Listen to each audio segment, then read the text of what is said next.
Okay. Cool. Sort myself out.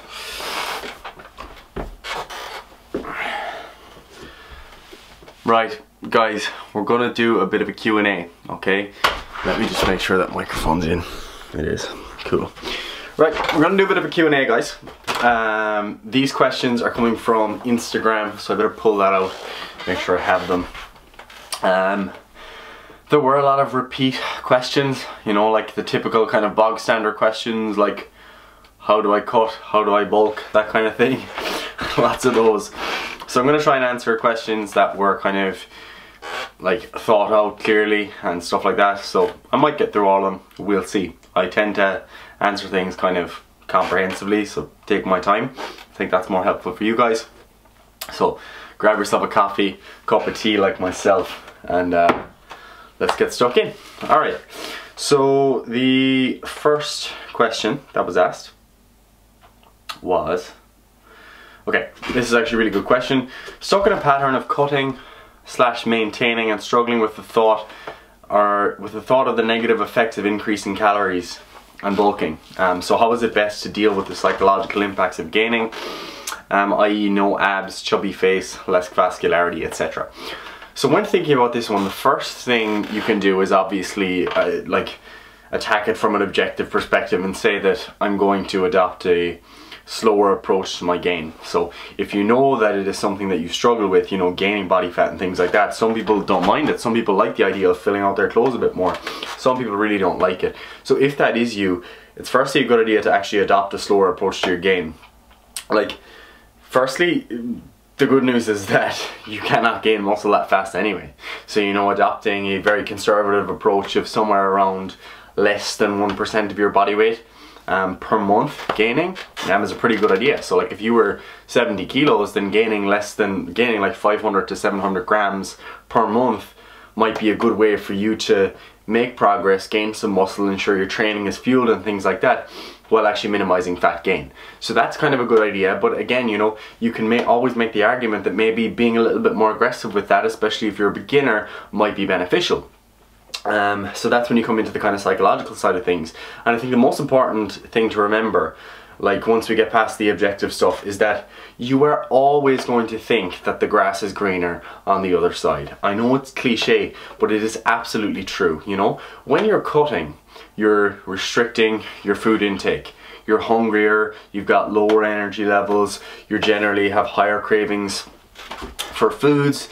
Your ability to go out and enjoy meals and kind of have a wider variety of foods in your diet, especially the more hyperpalatable ones, that all becomes restricted. You know, you don't gain as much strength, you're not gaining muscle, you feel a little skinnier in your clothes. You know, we all know that there are certain downsides to a dieting phase and to getting leaner, like that actual process in and of itself, and the actual outcome in terms of, you know, feeling skinnier and stuff.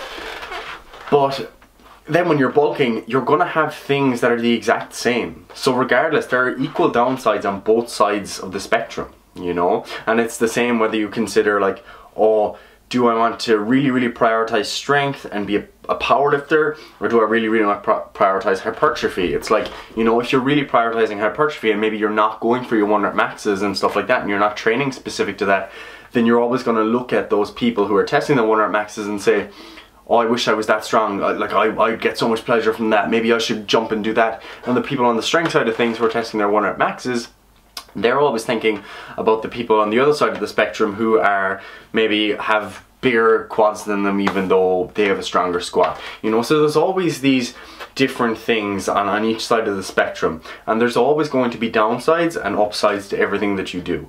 So what you need to actually do is just fucking pick your poison. You know, that's actually the reality of it. You have to realize that everyone is in the same position as you. Everyone that has gone through this process in the past has been in your position. Nobody, I repeat, nobody likes gaining body fat, except for maybe a dieted down bodybuilder who hates himself and has no libido. It's just a fact of life. And even if you come out of a dieting phase where you've dieted down to like 5% body fat with veins in your glutes, even if you get back to a body fat percentage where you feel that, or at a point where if someone looked at you, they'd be like, that person is absolutely shredded out of their mind, what you have to realize is that bodybuilders still thinks they're fat. So it doesn't matter who you are or what stage in your training you're in. You're always going to have doubts about your own physique. You're always going to be critiquing yourself. And you're always going to think that other people are in a better position than you, whether that be physiologically or psychologically. So don't feel like you're in a unique position by any means, because you're not, and it's something we all struggle with. And I think that's something that is important to recognize and makes it a little bit easier for you to actually deal with. But to take it a step further again, focus on the pros. Like, focus on the good side of being in a bulking phase or a gaining phase, whatever you want to call it. Focus on the fact that you are gaining strength a little bit faster, that you are gaining muscle a little bit faster, that you do have more variety in your food choices, more ability to attend social occasions and to live a normal life. Like, recognize all of those things, and why not just fucking embrace those for the moment, to recognize that when you want to cut again, boom, you can flick the switch, get into that caloric deficit, especially if you've done it before. And finally, on that one, I know I said this Q&A is going to take fucking forever. Finally, don't let your physique define you. Like, you know, it's a very simple thing to say, but regardless, it needs to be said. Your physique does not define you. Like, you should have more in your life that gives you purpose, that contributes to your happiness, that contributes to your sadness, than just the current state of your physique. Like, being honest, I don't think about like my physique and how I look on a day-to-day basis. Like, it's not really something that kind of bothers me, and maybe that's because I'm not someone that's extremely into developing a better physique. I'm kind of just a bit more moderate in my approach, but like, it's not something I'm completely obsessed with. And when you are dieting, you do become more obsessed with that, because it's the actual goal. You know, you're trying to get leaner actively, and like, we all like looking at ourselves when we get leaner, and even regardless of your body fat percentage, you should admire yourself, like appreciate the body that you have. But that's the most important thing. Do not let your physique define you. So let's move on. Are you a fan of making exercises as sport specific as possible, for example for martial arts, or stick to standard strength and conditioning exercises or programming, etc., while training both multiple times per week? And I followed up this question with, is the goal to improve body composition, or is it specific to the sport? And I think, well, like, obviously I'm going to say that your exercises should be somewhat carrying over to your sport, but that doesn't always mean what people think it means. People think that they need to, like you see boxers in the gym and they have dumbbells and they're punching. It's like, for something to carry over to your sport, you don't need to necessarily replicate the acts that you're performing in your sport. You know, you need to break down what are the demands of your sport. So for example, if we're talking about martial arts, all right, let's talk, if you're thinking about kicking and you're trying to kick someone in the head, then we kind of have to think about, all right, what are the things that are contributing to that movement? Let's say, all right, we need to have very good control of the hip flexors within their shortened range. So maybe that's something we fit into the program. It doesn't mean you have to practice the kicking motion. It means that there needs to be some component of that within the program for you to optimize the outcome. You also need to have good length in your hamstrings and eccentric control, so you might want to include a lot of length and range work in your hamstrings as well. And like, that's just one example, and there are plenty. You know, if you're getting arm barred in grappling or whatever, it might be a good idea to have been in that position before and to have control of your shoulder in that position. So trying to replicate some of the potentially dangerous exposures that you're going to encounter in sport is probably a good idea, but also generally conditioning the muscular system as a whole, so all of your muscles to be able to contract in the extremes of their range as is required by your sport, is a good idea. And of course, more general preparedness stuff such as having a good aerobic base, you know, so having good aerobic fitness that can carry over to your sport. And obviously this is all dependent on the sport, but yes, I would say that it is a good idea to have a sport specific component in terms of breaking down your sport, looking at the demands of it, as opposed to just following a very generic strength program. But that doesn't necessarily mean that a generic strength program isn't going to carry over to your sport. It just means that there might be better ways of doing it at different points in your career. Okay, after a couple of months in bulking, it's now time to cut. Is it best to raise your calories slowly by just say 1 to 200, or try to raise them by 300 to 400, and the same goes for cutting. I'm just going to focus on the bulking thing first. So when we're talking about going into a gaining phase, I would recommend somewhere around a 200 calorie surplus to start off with, just because you have a very limited ability to gain muscle. If you're more on the beginner end of the spectrum, you can be a bit more aggressive with that in terms of maybe adopting a 300 to 500 caloric surplus. And if you're very, very advanced, or if you're in that intermediate stage, somewhere between 100 to 300 calories is a good place to be. But another thing that people kind of blur, like people blur the lines with this one, they're like, they don't know what they're looking for. It's like they're talking about transitioning into a gaining phase, but really what they want to do is just eat more food, and they're looking for these metabolic adaptations to happen on the way up, and they're like, how often should I increase my food? And that's one of those things where it is individual specific. Like one person might be able to go straight from maintenance to a 200 calorie surplus and continue gaining very, very slowly over time, whereas another person who is quite adaptive by nature, who tends to shake off calories through meat and things like that, spontaneous physical activity, that person might need to make more regular increases in their caloric intake. Like personally, I know that happens when I'm gaining. I have kind of a buffer range of calories of maybe 500 calories where my weight just doesn't really change, because as I increase I begin to kind of shake off the calories a bit more. So my NEAT begins to, my non-exercise activity thermogenesis, or spontaneous physical activity, which accounts for a lot of different things, like you're blinking, you're walking, movement of the hands when you're talking, things like that. That all increases very fast for me as I begin to increase my calories. And similarly then on the way down, if I drop below a certain threshold of calories, I feel all of that stuff drop down quite a bit. So it's just one of those things that's kind of an adaptation. So recognize that not everyone is going to be able to increase at the same rate, and that's just one of those things that happens, and you need to be able to gauge that for yourself. So it's probably a better idea to gauge your gaining phase not based on like preempted caloric increases, but rather on a certain rate of gain that you're actually looking for. So for example, if you were looking for a 1% body weight increase per month, so let's say you're 70 kilos, you want to gain 700 grams per month, then you're adjusting your caloric intake based on that. So if on month 1 you gain a kilo, you're like, okay, that's actually okay, because I probably gained a little bit of water weight, a little bit of glycogen and things like that coming out of the dieting phase. That's cool, let's keep calories the same. And then maybe the next month you only gain 400 grams. So then you're like, all right, I need to actually increase my calories now because I'm not gaining at the rate that I should be. So you just have to be objective and make decisions like that. Would you tend to lean more towards MRV, that's maximal recoverable volume, or MED, minimum effective dose, or somewhere in the middle? And in terms of sets or reps per week, what's that going to look like, or is this too individual sound?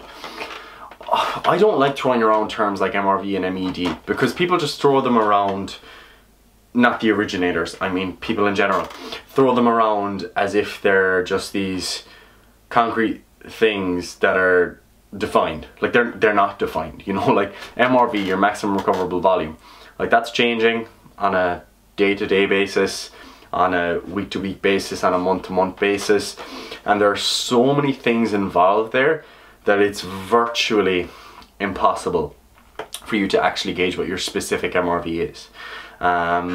So like, to ask would I tend to lean towards that, I probably wouldn't, because the majority of my client base would be general population, and we don't have to get to a point where we're peaking towards the absolute maximum amount of volume they can recover from, because we're not looking for a super compensatory or super compensatory response leading up to competition. So we don't have a peaking phase that we're then, you know, tapering and trying to get that super compensatory response for. You know, if you're a powerlifter, then yeah, going towards that maximum recoverable volume with your intensity, all that stuff in mind, going towards that, and then doing your taper, your deload, whatever, ahead of competition, then yeah, that's going to allow you to peak your performance. But do my clients need that? Meh, not really. Would I lean towards the minimum effective dose?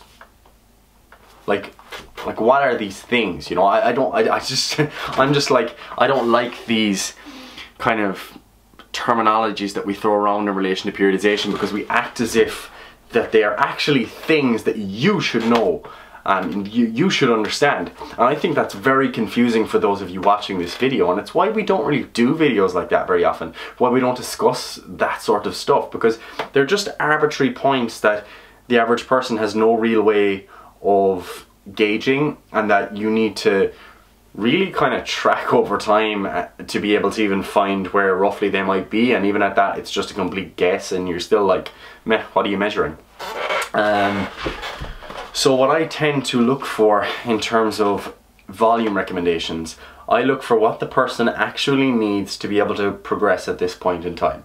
So sometimes with clients we'll vary volume on a week-to-week basis. So if someone has quite a stressful life, but that's actually a variable thing, so for example a college student who has a 12-week semester, more exams at the end, maybe some midterms, maybe some assignments here and there, and they've got a lot of stuff going on in their life, I'm like, look, let's take things as it comes, you know, we'll take things as they come at us, and we'll adapt to that. And I'll give people guidelines, you know, if you are feeling X way or you have these symptoms on certain days, I want you to reduce your sets by X amount, and stuff like that. I'm a big fan of kind of auto-regulating that sort of way, in accordance with someone's lifestyle. But in terms of sets, I tend to start with people probably around the 10 set per week mark. So 10 sets per body part per week would be a starting point, and I would generally fluctuate with the majority of my clients somewhere between that 10 and 20 sets per week range. And that's obviously dependent on the person, their lifestyle, what intensities we're working at, what the goal is. You know, there's a lot of stuff to that, I guess, and it does vary on an individual basis. So yeah, somewhere between 10 and 20 sets per week, assuming we're obviously assuming we're talking about hypertrophy. So 10 to 20 sets per week, or per muscle group per week. So for example, you might do 6 sets of quads on Monday and 6 sets of quads on Thursday, and that will be 12 sets in total for the week. So that's just one example. But yeah, I suppose somewhere in the middle of the MRV and MED stuff, if that's a sort of answer, I guess.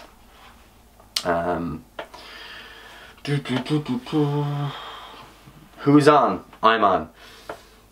Does protein have to be taken 30 minutes after exercise, or can it be taken throughout the day? I train late at night and sometimes don't leave enough calories for my shake.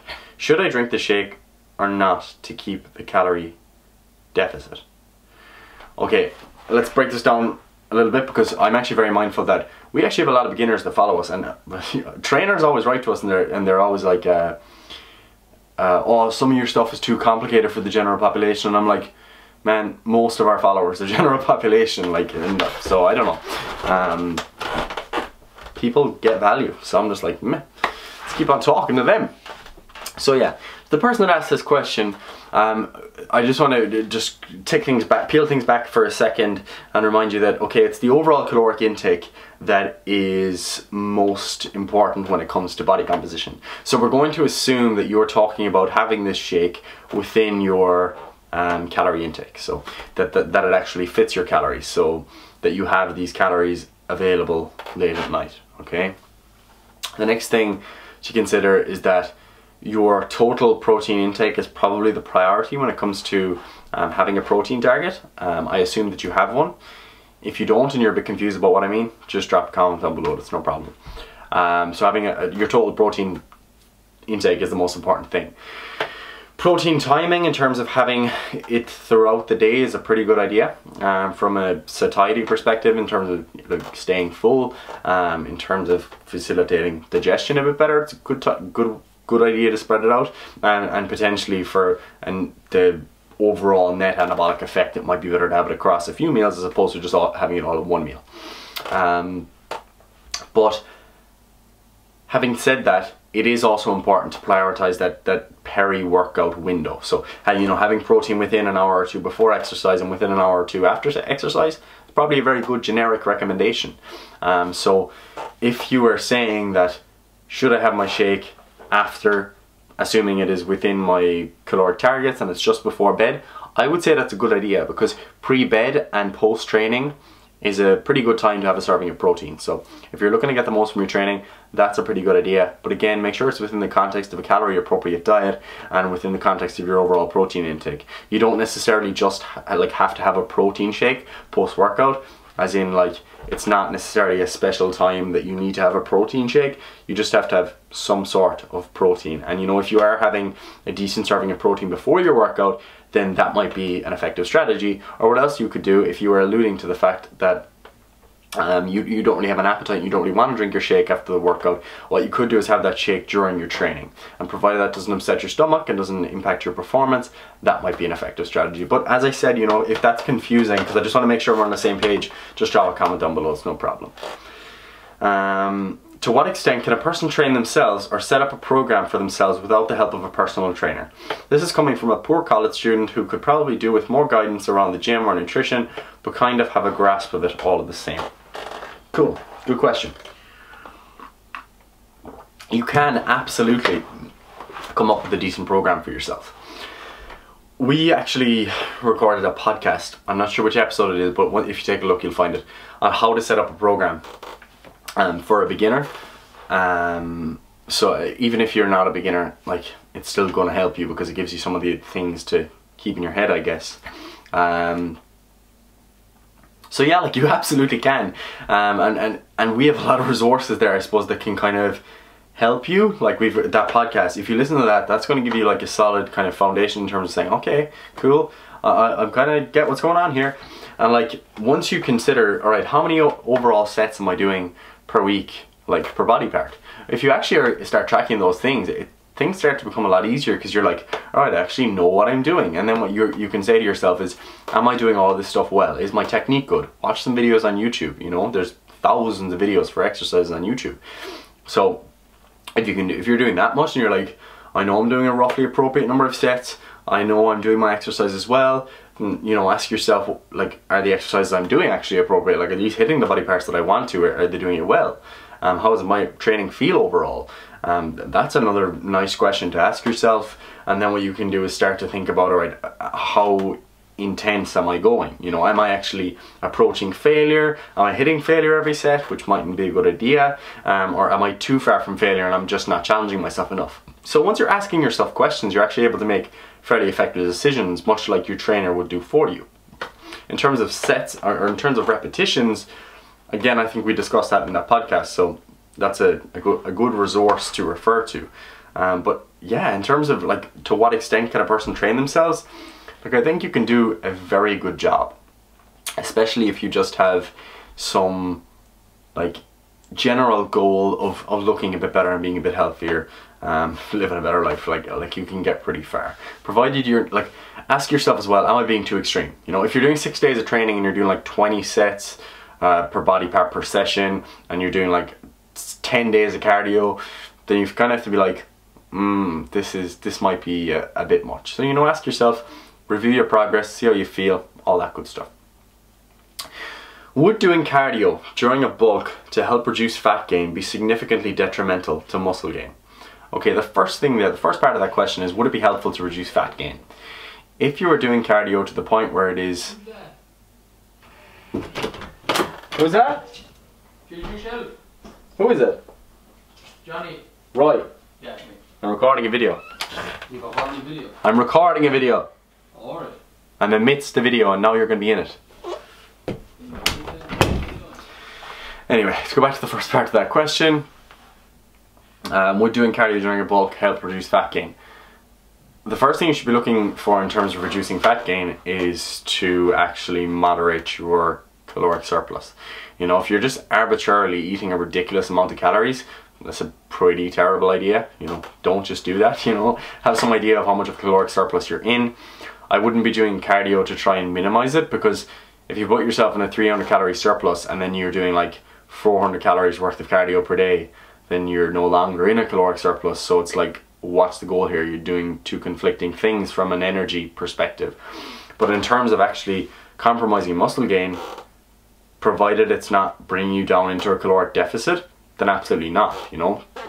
Provided you're eating to actually fuel the cardiovascular exercise. Like, doing cardio is actually going to enhance your progress, you know, provided it's cardio that's actually helping you improve your aerobic fitness. Because having better aerobic fitness, having better like capillarization of your muscles, better perfused muscles. Like, that is a pretty good thing in terms of being able to deliver more nutrients and oxygen to the muscles that you're actually trying to work, having better recovery between sets, between sessions, not digging quite as deep into anaerobic metabolism during your sessions, after your sessions, throughout day-to-day life. All those things, pretty good idea. And in terms of preserving general health, A1 for cardio. Like, you know, I'm a big fan of cardio even during gaining phases, so I would absolutely advise it, especially if you were someone who is on the lower end of aerobic fitness, cardiovascular fitness, whatever you want to call it, however you want to define that. On the Triage Method Instagram page, we posted an image, a kind of an infographic that gives you an idea of what sort of things you should be thinking about regarding aerobic exercise assessment, in terms of saying, is this going to be useful for you? Which is an excerpt from a Triage Militia article, but overall, like, I would say do cardio while you're gaining it. It doesn't make a whole pile of sense not to. It makes more sense to do it, okay? Supplements, creatine for weight loss, to be avoided or recommended. If we're talking about weight loss in terms of fat loss, in terms of you want to have a leaner physique, a better looking physique, then I would definitely recommend creatine. Not to mention the fact that it has a variety of health benefits. It is also going to support your muscle gain / maintenance. Like, if you're taking a supplement that is going to make your muscles firstly kind of appear more full in terms of water retention, which is purposeful, it's not a bad thing, then that's obviously something that's going to make your physique appear a little bit better. But from a performance perspective, the role of creatine is going to enhance your performance in the gym, which theoretically can then lead to more muscle gain or more muscle maintenance, or even more calories burned per session because you're doing more work, and hence better fat loss. So I wouldn't be cutting out creatine during a fat loss phase. It doesn't make any sense. I don't know why people say it. I think it's because they just hear that kind of phrase of oh, creatine causes water retention, and they're not thinking about, alright, where is this water retention? Is it intramuscular? Is it subcutaneous? They're not the same thing. And generally with creatine, what you'll see is intramuscular water retention, meaning that the water is retained within the muscle, and that is purposeful, it's functional, as opposed to just having a load of water retention that is arbitrarily spread under your skin and makes you appear fatter, because that's not really the case. So let's go to the DMs, because we've got some more questions. Okay, so this is actually a good point. This guy just made the point that everyone wants tips for cutting, and this guy wants tips for bulking, and I'm like, this is good shit. But anyway, what he said was, basically for students who are bulking, trying to gain weight, with a low appetite, how can you actually get your calories up when you're at the point where you feel like you can't really eat anymore? The most simple thing to do would be to actually just start using a little bit more fats in your diet, adding fats to your diet, and because they're generally like quite cheap. Like, if you buy a big bag of nuts, it's generally not that expensive relative to the amount of calories that you get. So adding some nuts to your salads, if you're eating salads, maybe not a great idea if you're bulking, but yeah, adding some nuts to your meals, to stir fries, things like that, adding some nuts or nut butters to porridge that you're having some dark chocolate, having some avocado, maybe mash it up, add it to your rice. You could add some olive oil to whatever meals that you're eating. You know, that's a very simple way of getting your fats up and hence getting your calories up. Adding a little bit of coconut oil or butter to your diet. You could even do that via melting it in a coffee to get your calories up. And when people say that that's an effective fat loss strategy, I'm like, what? You're going to drink a load of fat and calories and assume and say that that is a good fat loss strategy. Makes no sense. But yeah, because he's kind of concerned with not adding a load of junk food to his diet, and I think that's a fairly good idea overall, you know. So adding fats is a good starting point, and also recognizing that this is a fucking first world problem, you know. being full and saying, oh, I can't eat anymore, like, not being disrespectful to the guy, I'm talking about our general situation, because this is something we all kind of complain about, you know. I'm full and I don't want to eat anymore, I'm trying to gain weight. It's like, come on, dude, you know, it's a very first world problem.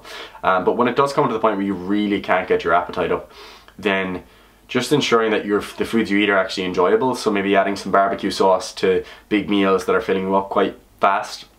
Making sure you have, you know, salt on your meals, spices on your meals to make them enjoyable, to make them flavorsome, so that you actually want to eat more. That's all a good idea.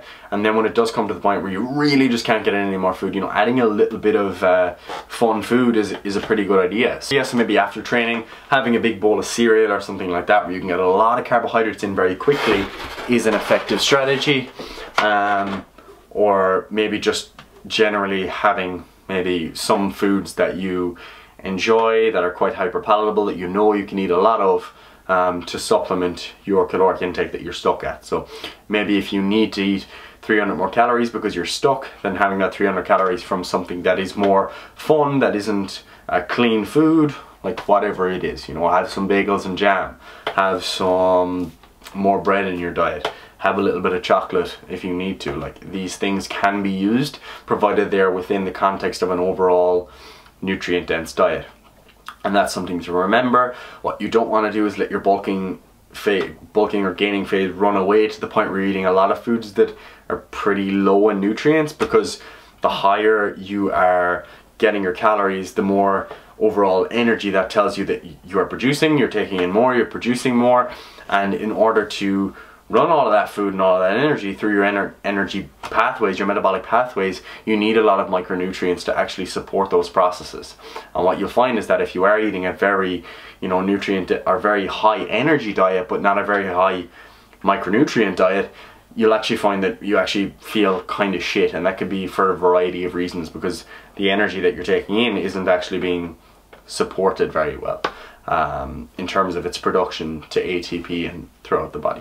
So if you want things to run well in your body, it's a pretty good idea to give a variety of micronutrients to support those processes. Pretty much every process that is meaningful in the body that you might want to be concerned with, even things like muscle building, they all do require micronutrients, so don't be silly. What's the most accurate way of measuring body fat? Is it only by another person using calipers? I actually think that is very inaccurate, and overall I wouldn't be a fan of testing body fat, even with calipers, you know. It may be useful to get an idea of where you're at. If you're getting it tested by the same trainer each week at the same time of the same day in the same conditions, then that might be a good way for you to just look at the millimeter readings. But I wouldn't be worried about calculating it into a percentage, because the variance is absolutely huge. Like, it's not accurate. So I wouldn't be worrying about what the specific percentage is, because it's probably wrong, potentially very wrong. So I would look at the millimeter readings, look for them to be consistent every week, because even if that trainer maybe isn't doing it very well, he might do it the same way every week. So at least you're kind of getting an idea of how things are actually going. But I'm generally not a fan of calipers. Like why do you care, you know? At the end of the day, what people are looking for is not a specific reading on a calipers. They're not looking for a specific body fat percentage. People say, I want to be 6% because they saw someone online one time who was 6% and looked really good, and you want to look like them. You want the physique, you don't want the percentage. So why not just chase the outcome, reflect on your pictures each week, and your body weight?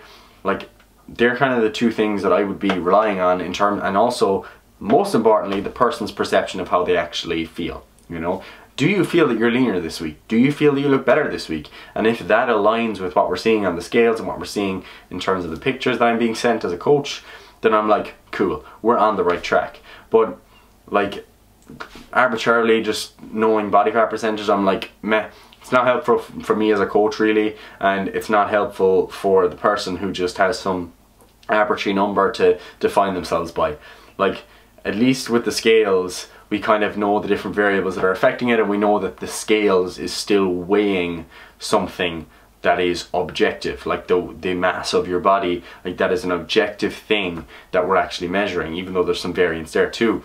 But is it as objective to measure the thickness of someone's skin, even though you could be grabbing a little bit of a different area, you're grabbing a thicker piece of skin, the person's retaining more or less water, all these things affect it.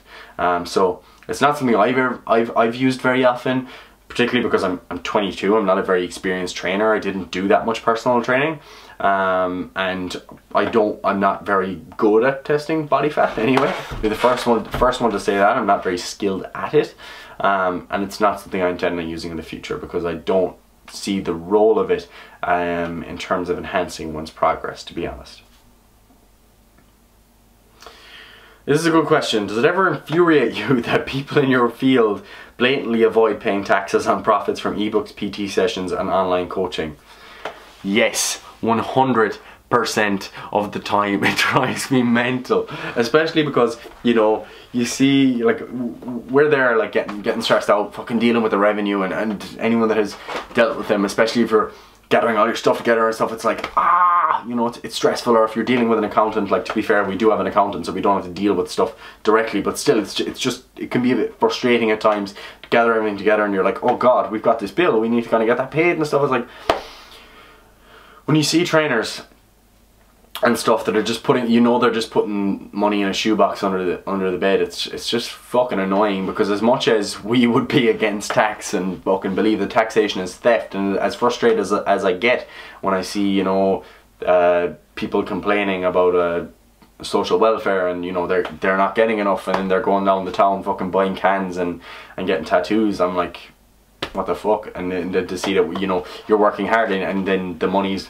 getting taken away, and then it's probably being passed on to this person. It's like, fuck man, I don't want to be doing that. But as much as that frustrates me, it's more frustrating the fact that some of us are contributing our part to society, and other people are just kind of blatantly ignoring the rules. Like, if one person has to play by the rules, we all play by the rules. So to trainers watching this, if you're not paying tax, and more importantly, if your business isn't registered and things like that, like, take yourself seriously. You know, personal trainers give out that we're not taken seriously and that people don't think it's a real job. It's like, yeah, why would people think it's a real job when you don't even pay tax? You're not fucking registering your businesses, you're just operating these cash in hand services. Like, how can you expect to be taken seriously? Just my thoughts.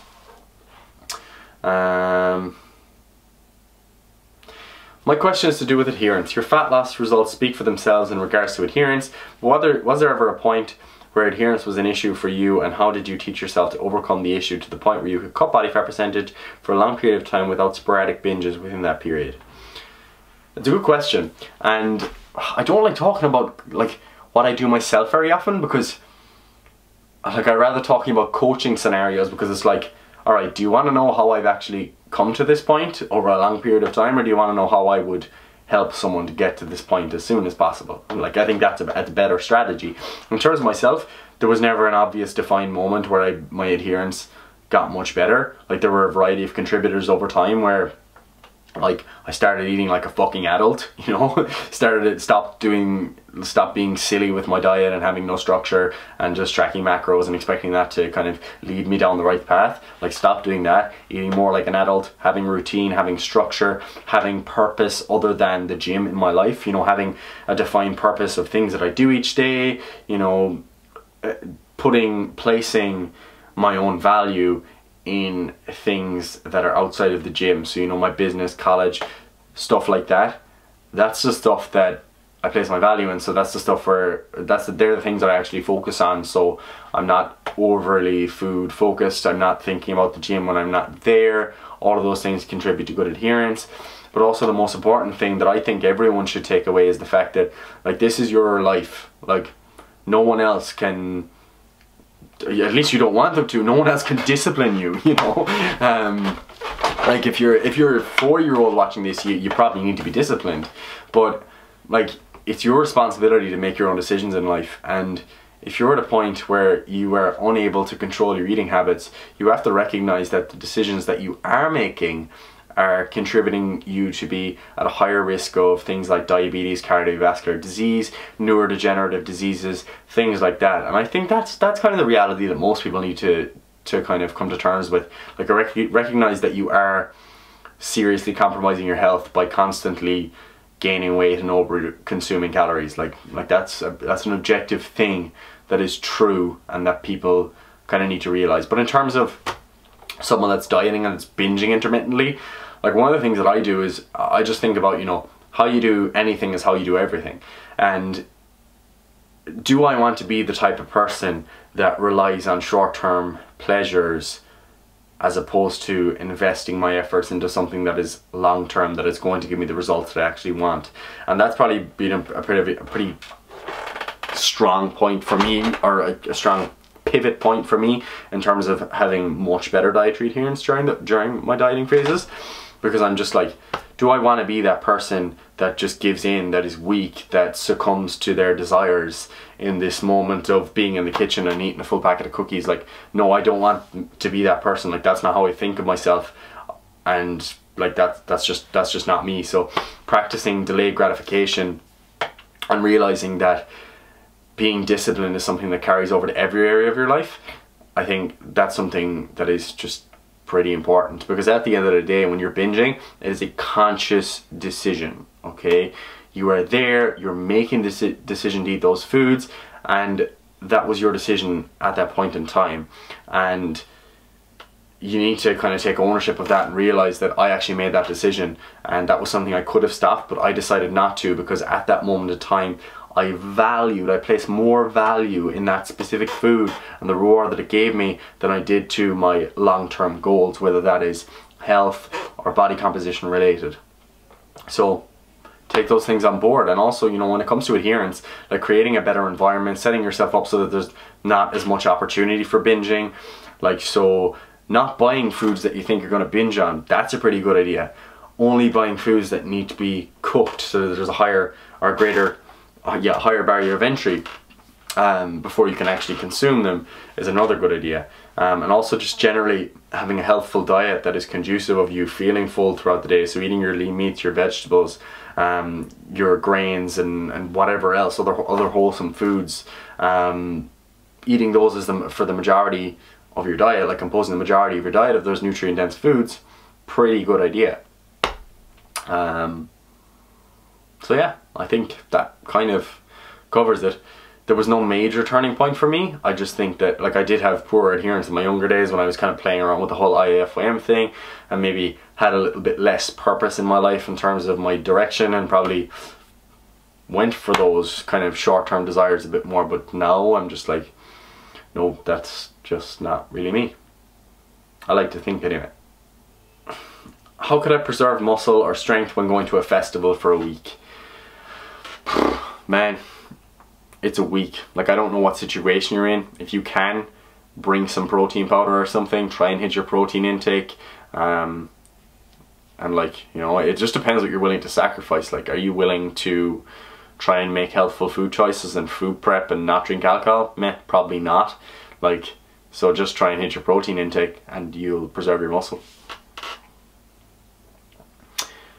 What do you think about someone in their early 20s deciding to begin marathon running and give up on the weights? Is this a wise choice when you're that young? If marathon running is your thing and that's something you want to pursue and that you're going to get more pleasure out of, by all means do it. But also recognize that some strength training can actually be helpful for your marathon running. So, you know, doing a little bit here and there, probably a good idea. It doesn't mean you have to completely polarize yourself. It might be a good idea in the short term, because this is a transition for you to start by maybe doing 3 days of weights and 2 days of running. How do you enjoy the running? Are you enjoying it? Is it making you feel good? Are you getting the pleasure that you thought out of it? And maybe you'll find out that, oh god, this isn't for me at all, and then maybe you'll revert to the weights. What I wouldn't do is just start doing five days a week of like 20k runs or something. Like, that's absurd. So I would make it a gradual transition, see if you enjoy it, and look, man, like, you can do whatever the fuck you want if it's something that you actually enjoy and that you have, that gives you value. So I can't make those decisions for people. What are your thoughts on sugar-free Monster and Nocco prior to a workout? Good or bad, and just good or bad, and just good or bad in general? Okay, I'm not sure what that specifically means. Maybe it's, oh yeah, good or bad throughout the day, or good or bad before a workout. The main benefits you're going to get from drinks like that are the caffeine. So the caffeine before your workout, probably a good idea to have it about an hour before. Yeah, you will get benefits from that. There's not very much caffeine in a Monster. You'd need 2 to have an adequate dose of caffeine. So I would rather just go for coffee and add more spoons or more espressos or whatever. And when it comes to health, I don't think you have a massive amount to be concerned about. You know, people worry about the artificial sweeteners and things like that. And can someone can I stand back and say that, oh, they're 100% healthful and they're not going to have any harmful effects on your health? Like, I can't say that. Like, there's not adequate research for anyone to say that, really. There may be some effects on the gut microbiome that mightn't be favorable in the long run if you're having a lot of artificial sweeteners. Are they going to make you fat? No, unless if you are conditioning yourself towards a lot of those sweeter drinks, those sweeter tasting foods that have a lot of artificial sweeteners, then that mightn't be a good idea, simply because you are conditioning yourself to want those tastes, and then you're going to want more out of the rest of your diet because you mightn't be as satisfied from your less palatable foods that you're normally eating. So, you know, if they help with adherence, by all means go for it. If they compromise your adherence, probably not a great idea. If you're worried about getting every last 0.00001% of your health, then maybe err on the side of caution and don't consume artificial sweeteners. But to be honest, I don't think that's something that anyone watching this video needs to even worry about, simply because you don't have the majority of the things that actually matter mastered. So why bother worrying about the 0.0000001% stuff? In terms of dental health, that might be a concern. But again, these are things you need to kind of weigh up yourself. But I would say, for the most part, having a Monster here and there, having some 0-calorie drinks, not a bad thing by any means. I'm a gym goer and quite toned, but can't get pecs at all, just man boobs. Do chest every week, but it just gets bigger rather than toner. Any advice? Right, so let's define some stuff. Typically when people talk about getting more toned, they're talking about getting leaner so that they can reveal the muscle that they've built. If you feel that your chest is growing, if you feel it's growing every week, it's probably fat gain. If you feel it's growing in general, you potentially are gaining muscle, but you're not going to see it as being more toned, simply because you're not actually getting leaner, and it is that process that reveals a more toned physique, okay? There is no specific process of toning. People typically just refer to that as having a leaner physique. Like, having a toned physique is having a leaner physique that has some muscle on it.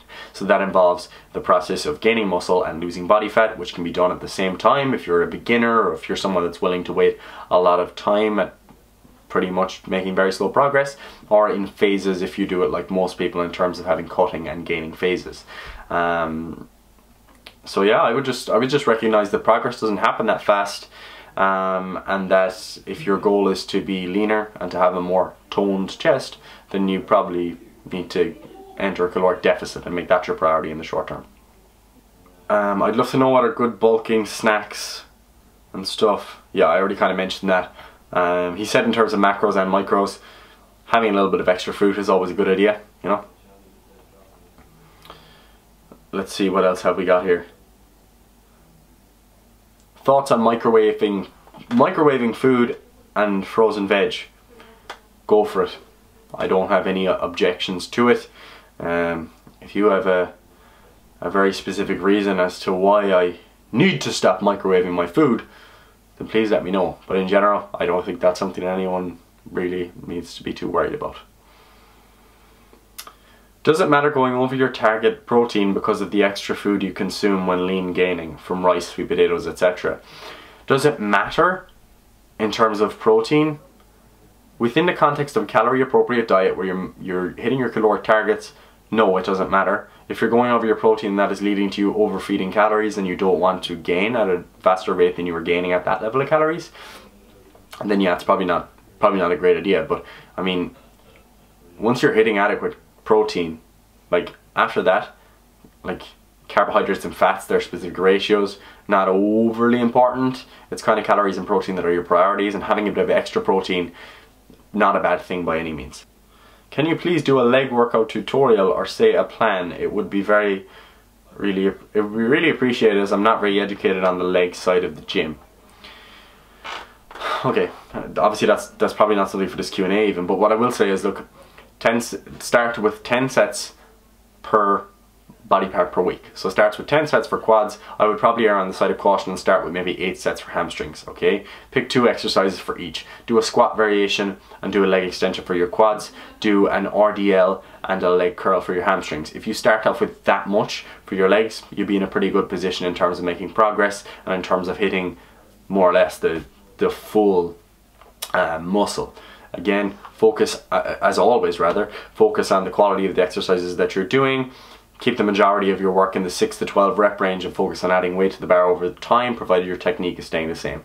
That is the majority. That is what you should worry about if you're a beginner to training legs. Do that for the next 2 months and then review how you're getting on, how your technique is, whether or not you need more volume, and progress as necessary. What time would you recommend to someone who goes to bed, who gets to bed at a reasonable time, 10 or 11? What tips would you recommend to someone who gets to bed at a reasonable time and struggles to get up? Okay, so for sleeping from 10 to 6, struggles to get up. I'm going to show you. I'm actually going to show you the tip. Right, this is the tip, right? So you go into alarm and you set one for whatever time you want to get up. So if you want to get up at 4 AM, you go to 4 and you go boom. And it comes on like that, and then it'll wake you up at 4 o'clock.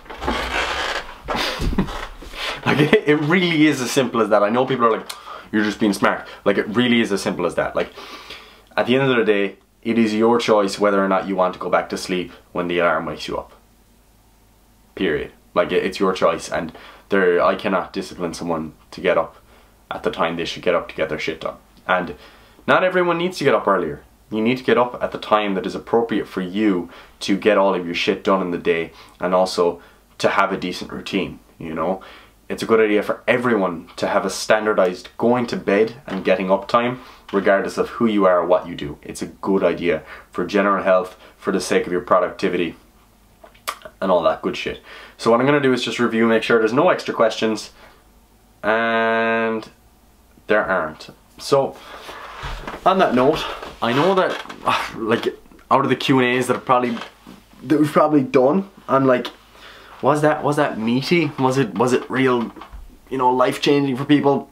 Probably not. A lot of that was kind of strategy talk, getting around some of your questions, hopefully helping you to answer better questions in terms of thinking about, like, alright, what components are there to this question? What can I ever think about myself to actually try and make some decisions? I think that's what I really like to get people out of things that we post. So hopefully that was in some way helpful. If you have any further questions, drop them down below. My goal with any stuff that I put on here is not to give you some sort of comprehensive like science tutorial or anything, or to get into the nitty-gritty. My goal is to give you the practical stuff, the stuff that matters in relation to your concerns. So, you know, a lot of the questions that I get in general tend to be very specific, and I'm always focused not on giving people the overly complex specific answers that they want. I'm focused on peeling things back a layer, like bringing them back a layer rather, or bringing them back a step, and making them realize that probably isn't something you need to worry about, because there are other problems and other things that you need to focus on at this point in time to actually get results. And that's what triage is all about. It's what triage actually means. It's about focusing on the most important things, deciphering the order of priority. And I think that's something that everyone could do better, is pick the things that really matter at this point in time. Focus on those, master those, and over time you can worry about the specifics. But if you don't have specific problems, you don't need specific solutions. So on that note, thank you very much for watching, guys, and of course, be happy. Oh, no, one more thing. The Triage Militia, if you are someone that's interested in the details, reading more, learning more, being able to answer questions like this yourself, we have articles on pretty much, I would say, everything that we just discussed there. So the Triage Militia, the link to that is going to be in the comment box below, or description box, or whatever you call it. So you can subscribe there. It's not very expensive. Get involved. And oh, and again, because we end every video like this, or I end every video like this, I always have, be happy.